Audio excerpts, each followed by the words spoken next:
We can go through life feeling bad about things, feeling we failed, or feeling guilty because of what someone else has told us.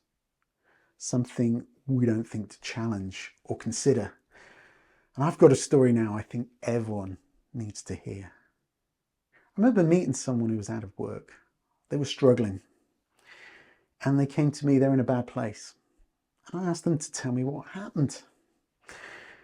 And they told me a story I'll never forget. They told me that they had been working in a store, a large shop, and they worked in the warehouse. They added that they were autistic. So the warehouse job was perfect for them. There weren't people bothering with them. They were left alone. They were very comfortable and they could be very analytical. They could plan everything out and they were good at what they did. But then a new manager arrived in the store. Things changed. He decided that person should go and work doing customer service. Suddenly, there's all these people with their problems and their emotions.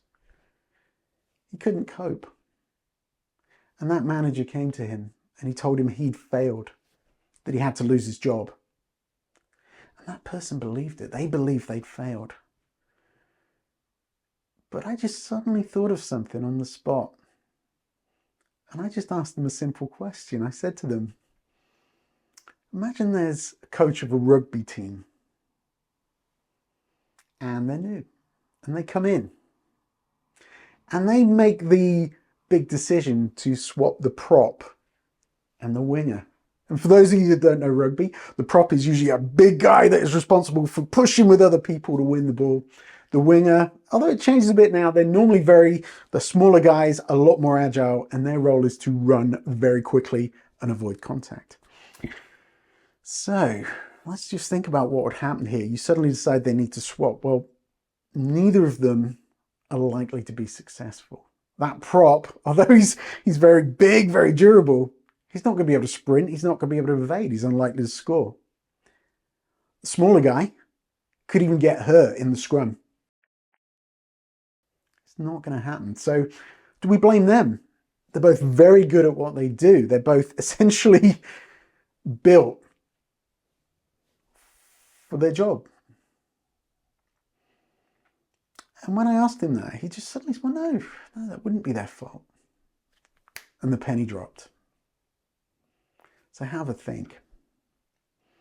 When someone has told you you failed, when someone has told you you're wrong, just look a bit closer. Think beyond it. Because as soon as I shared that, it unlocked something with the person I was dealing with.